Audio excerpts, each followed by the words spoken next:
Today's video is brought to you by Squarespace, the tool to use to make a website for your brand and grow your business. More about them in a bit.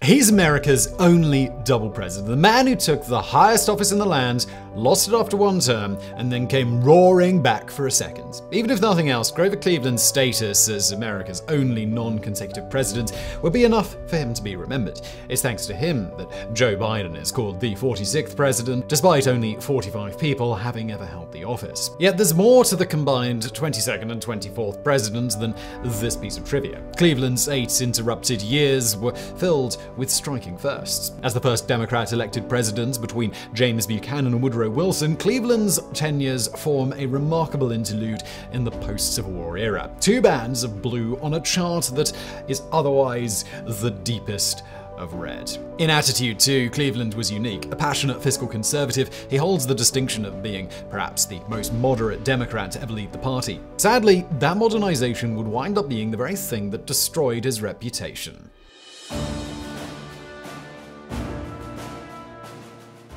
In the grand sweep of presidential history, there are occasional periods of one-party dominance. The Democratic-Republicans' unbeatable winning streak from 1800 to 1824, say, or the New Deal coalition that won FDR and Harry Truman a combined 5 elections. But perhaps none of these periods compares to the 5 decades after the Civil War. From Lincoln's election in 1860 right the way through to the end of Taft's one term in 1913, almost no Democrats made it to the highest office. Of the two that did, one, Andrew Johnson, only got there thanks to Lincoln running on a unity ticket and then getting assassinated. Had John Wilkes Booth's hand trembled slightly, it would have been Republicans all the way.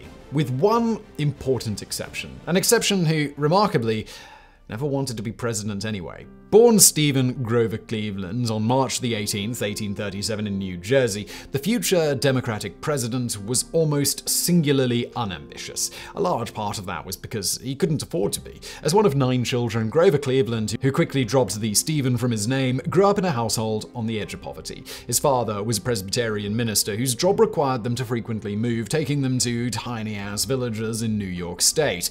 Although Cleveland was able to attend school, he didn't do so regularly. By the age of 14, he was working as a store clerk just to help support the family. Despite his lack of wealth, though, the future president didn't lack dreams. As a teenager, his main dream was to go to Hamilton College and get a serious education. By 1853, it looked like this dream might come true. The family had saved enough, and Cleveland was less than a year away from turning 17. But then God seems to have glanced down from heaven and declared, nah. That October, Cleveland's father died, robbing the family of their main source of income.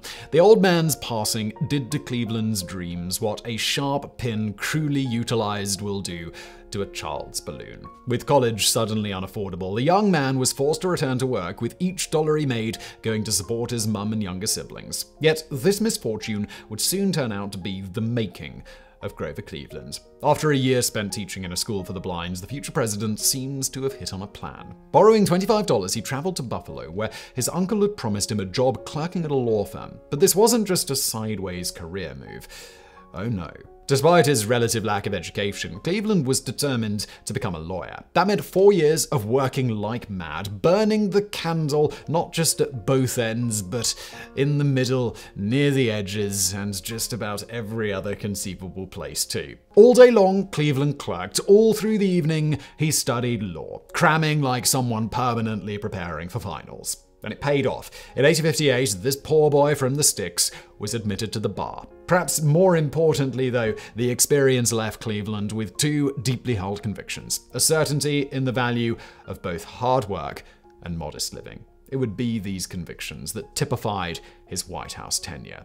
But first, the young lawyer had to get through the Civil War. 3 years after Cleveland passed his exams, a South Carolina militia opened fire on Fort Sumter, kickstarting 4 long, brutal years. But while other future presidents would answer the call for the Union Army, Cleveland instead paid a Polish immigrant to go fight in his place. This was actually legal at the time. Still, it wouldn't be a good look for Cleveland, being the only president from Grant to McKinley who didn't either fight in the war or, in Chester A. Arthur's case, head logistics for the Union Army. Regardless of his level of participation, though, the Civil War still had one major impact on Cleveland's life. As America burned, the young man took the job of Assistant District Attorney of Erie County. Unbeknownst to anyone, it would be the start of Cleveland's spectacular journey into politics.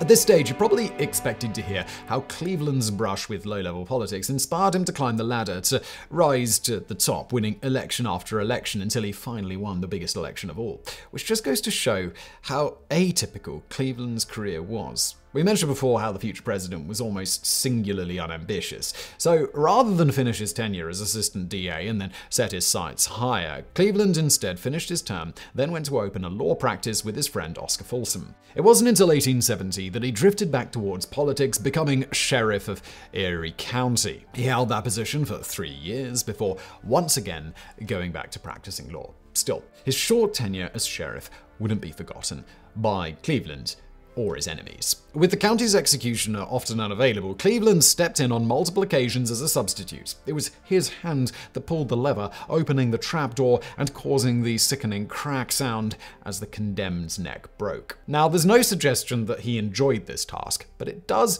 nicely show the steel that lay at Cleveland's core, hidden beneath the flabby exterior. And by this time, there was no doubting that flabby was exactly what Cleveland was becoming. Always overweight as a child, the future president entered his 4th decade with a waistline expanding like the early universe. In part, this was due to his insatiable appetites. Cleveland drank like an alcoholic fish, he ate like a gluttonous horse, and he hated exercise, once declaring, "Bodily movement alone is among the dreary and unsatisfying things of life." By 1880, he'd ballooned to nearly 280 pounds, making him the fattest president not named William Howard Taft.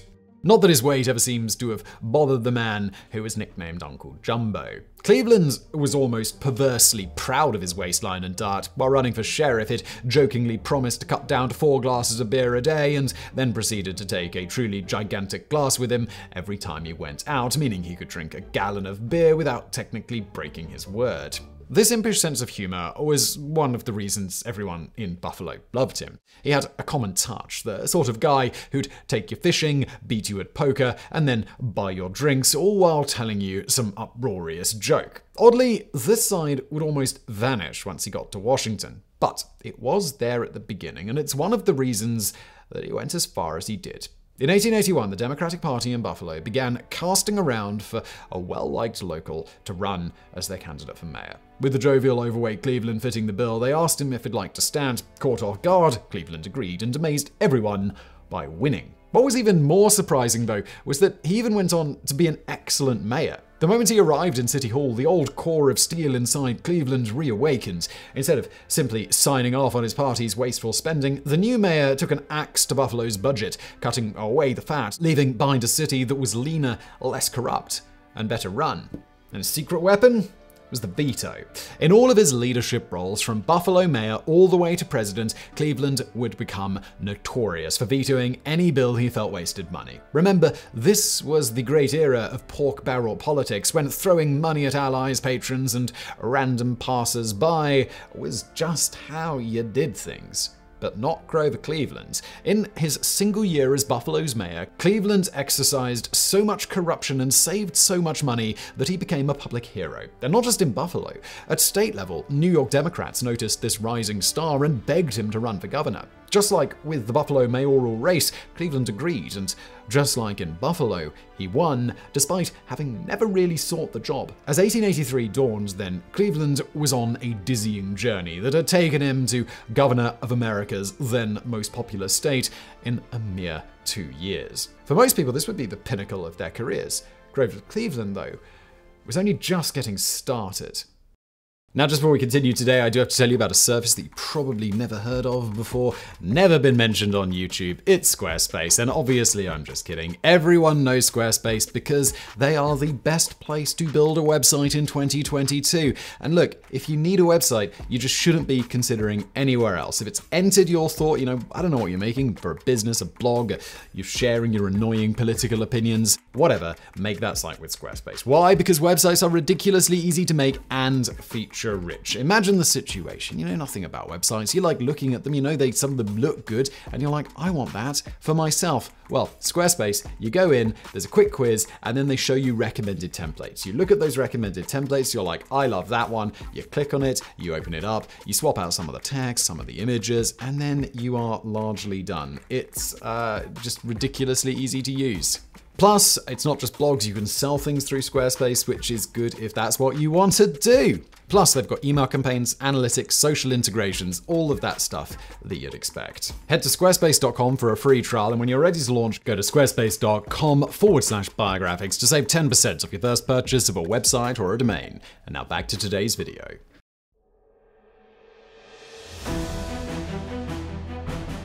Few politicians have ever had quite as meteoric a rise as Grover Cleveland's. Just check out this timeline. January 1881, nobody. January 1882, Mayor of Buffalo. January 1883, Governor of New York. January of 1885, President. That's the sort of leap that would make Stalin's 5-year plans look unambitious.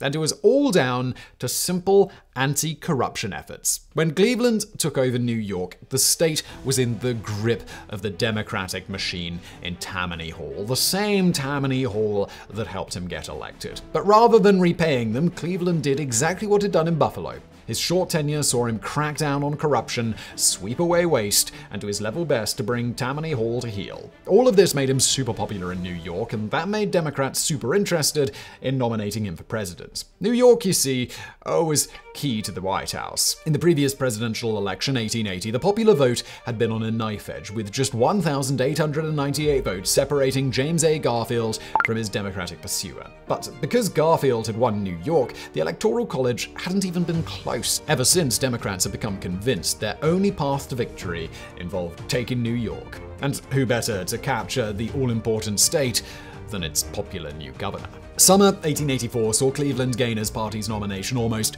without having to campaign. Against him, the Republicans put up James G. Blaine. Given the GOP had won every election since 1860, they probably felt they could nominate a pig in a wig and still somehow win. And who knows, maybe Miss Piggy would have won, but James G. Blaine didn't. He was just too corrupt, too cozy with Wall Street, even for his party. 1884 saw the mugwump faction of Republicans split off to support Cleveland. It was a brutally damaging moment for Blaine. One of his allies tried to deflect by digging up an old scandal about Cleveland fathering a child out of wedlock, but that came back to bite them when Cleveland essentially put up his hands and said, yeah, I admit it, the kid's probably mine. What do you want to do about it?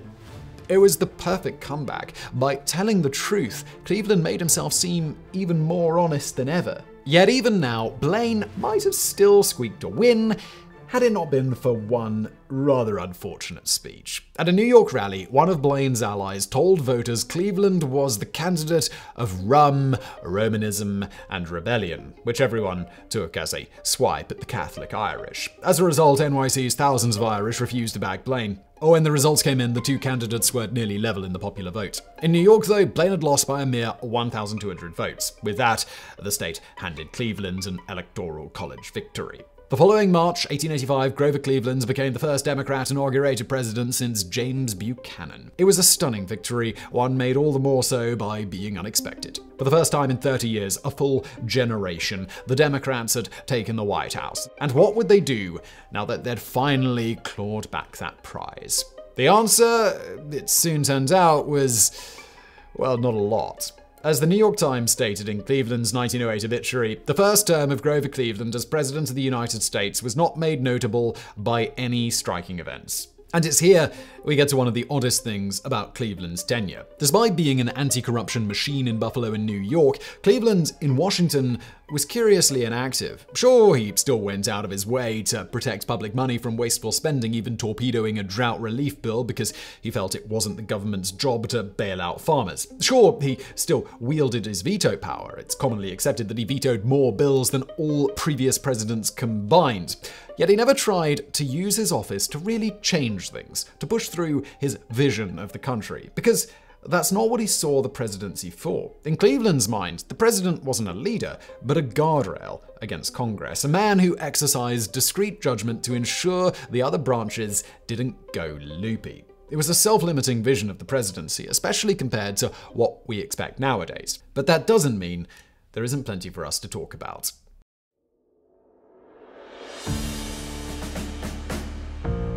Along with his other attributes, Grover Cleveland has the distinction of being one of the only two men to enter the White House as a bachelor. While others entered as widows or were widowed while in office, only Cleveland and James Buchanan arrived in the Oval Office having never been married. But while Buchanan would remain a bachelor, Cleveland would soon find love in the most unexpected place. Frances Folsom was Cleveland's surprise choice of bride. Surprising because she was both almost 30 years younger than him and also the daughter of his ex-law partner. In fact, Cleveland had paid for her upbringing after her dad died in an accident. Yet he wouldn't remain a father figure for very long. In 1885, Cleveland proposed to the girl after she visited the White House. The two were married on June 2, 1886. And just like that, the 21-year-old Frances became America's youngest First Lady. She took up the role just as her new husband was really getting into the swing of his first term. Despite not being an activist president, Cleveland still had some achievements. He worked to increase the size of the Navy while also establishing the president's right to appoint his own people.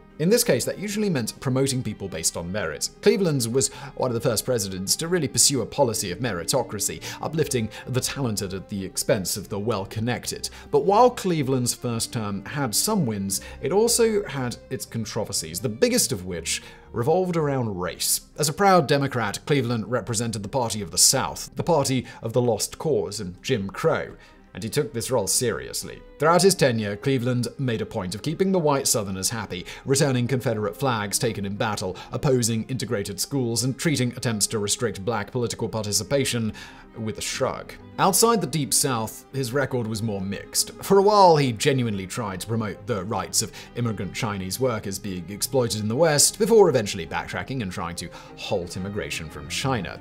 Where Native Americans were concerned, things were even murkier. Cleveland saw himself as a friend to America's indigenous inhabitants and tried to improve their lives. Improve in air quotes here because it basically involved him going, hey, why didn't you guys try, giving up your culture? I'm sure that'll be totally fine. Just give it a go. Come on. Overall then, Cleveland's first term was a mixed bag. Quite successful if your thing is cutting government spending, kind of sucky if your thing is positive race relations. Of course, no one at the time knew this was only his first term, especially after 1888 delivered him a shock defeat. In the run-up to the election, Cleveland had started taking aim at tariffs, which he felt forced costs onto customers. Cutting them was broadly popular, with a notable exception among industrial workers whose jobs they protected. Industrial workers who just happened to be a sizable voting bloc in key swing states like New York. Care to guess what happened that November? When 1888's results came in, it quickly became clear Cleveland had beaten the Republican contender Benjamin Harrison in the popular vote. Unfortunately, it simultaneously lost New York by 1% and Indiana by a razor-thin margin. That meant that for only the third time in history, the guy who'd lost the popular vote would become president. Cleveland's term was over. On March 4, 1889, Grover Cleveland left the White House, returning to private life as a lawyer. For just about everyone, this must have seemed like the end of the 22nd president. Never before had a one-term wonder staged a comeback to the highest office in the land. But of course, Cleveland wouldn't be just a one-term wonder. He may have been electorally defeated, but Grover Cleveland wasn't finished. He would be back for one last, non-consecutive term. Unfortunately, it would be the second term that destroyed his party.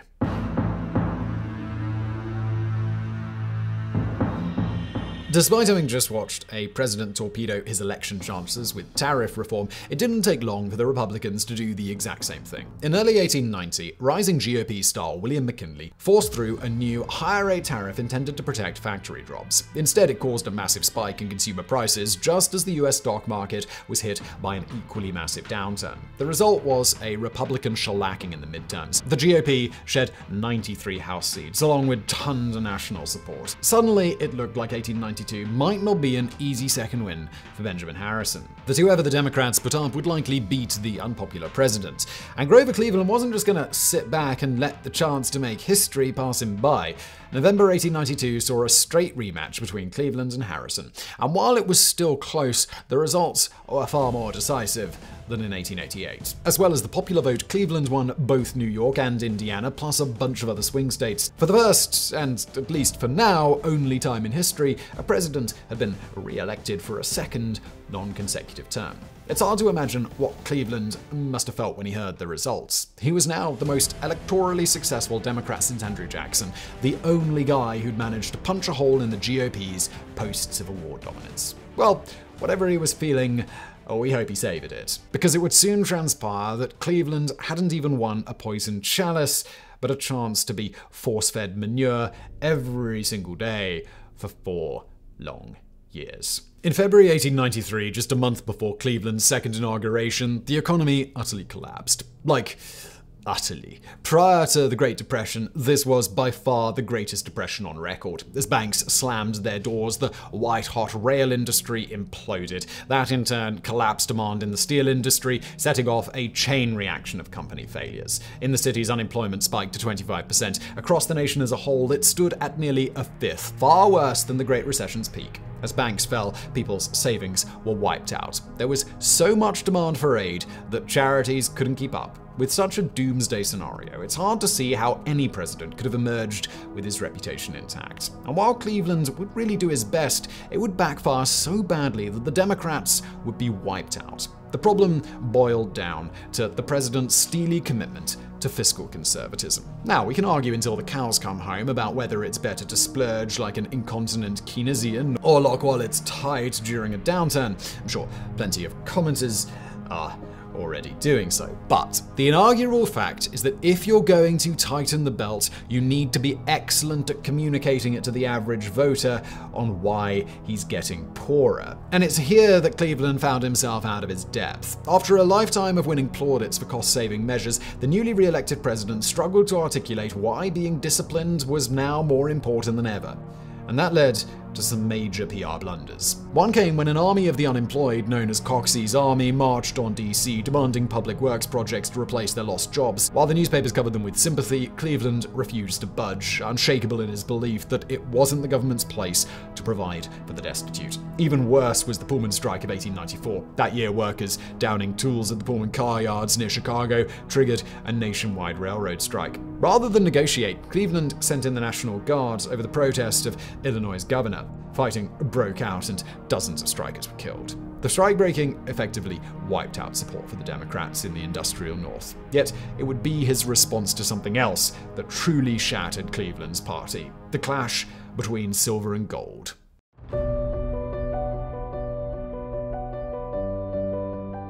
Free silver is one of those issues forgotten today, but which seriously whipped people up in the late 19th century. The basic idea is that a whole bunch of dudes wanted a monetary policy backed by both gold and silver, which they felt would increase everyone's prosperity, while a whole bunch of other dudes wanted only to issue money strictly backed by the nation's gold reserves. In this battle, Cleveland was fighting gold, but his party's southern and western wing was riding the silver chariot. Now, this might have been fine had President Harrison not signed an act mandating the government buy colossal sums of silver each month, then issue notes that could be exchanged for either silver or gold coins, something Cleveland was certain was damaging the economy. That's maybe all a bit complicated, but don't worry if you don't follow. The important part is that Cleveland quickly overturned President Harrison's Silver Purchase Act. It was a move the free silver types in his party would never forgive. The 1894 midterms were to Grover Cleveland's presidency what COVID was to 2020. With the industrial North against him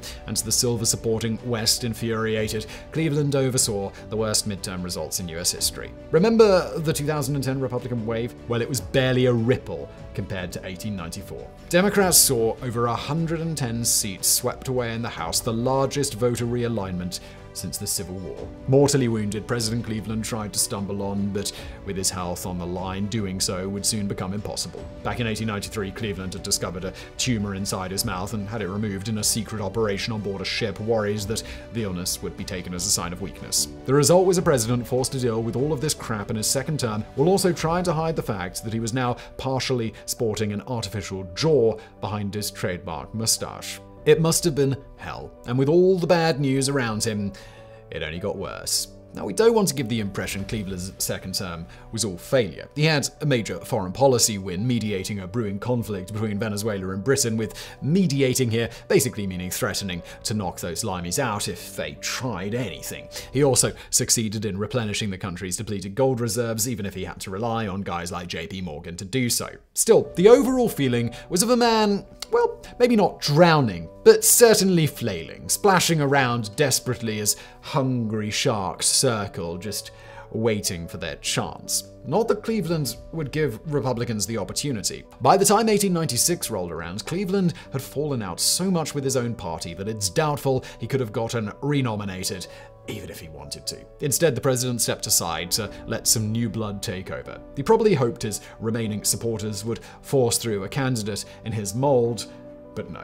That summer, Democrats nominated the free Silverite William Jennings Bryan, who famously declared in a speech, "You shall not press down on the brow of labor this crown of thorns. You shall not crucify mankind on a cross of gold." It was a total repudiation of everything Cleveland had stood for, a straight dash from fiscal conservatism into the arms of unabashed populism. The only cold comfort was that Bryan would get trashed in the election. That November, William McKinley won the Republicans their biggest landslide since 1872. Grover Cleveland left the White House on March 4, 1897, convinced his party had stabbed him in the back and fallen prey to unhinged extremists. In some ways, he was right. Here he was, the only Democrat who'd won since the Civil War, the only one who'd sit in the White House until Woodrow Wilson and his party was basically telling him, "Don't let the door hit you on your way out."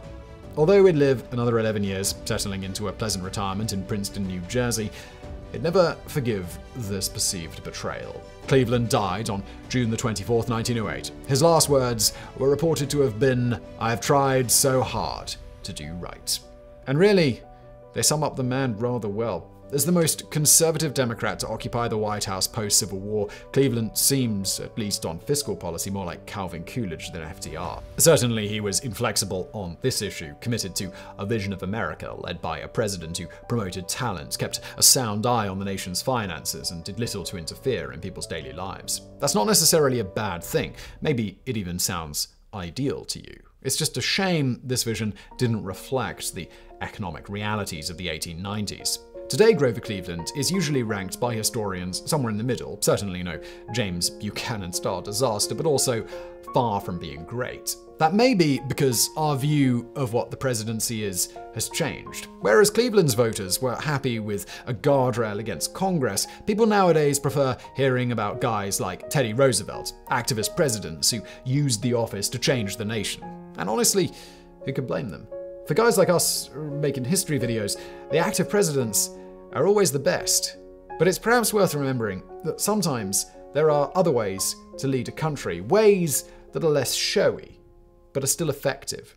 He may only be remembered as a trivia point today, but Grover Cleveland was also a unique leader, one whose non-consecutive tenures deserve to be remembered.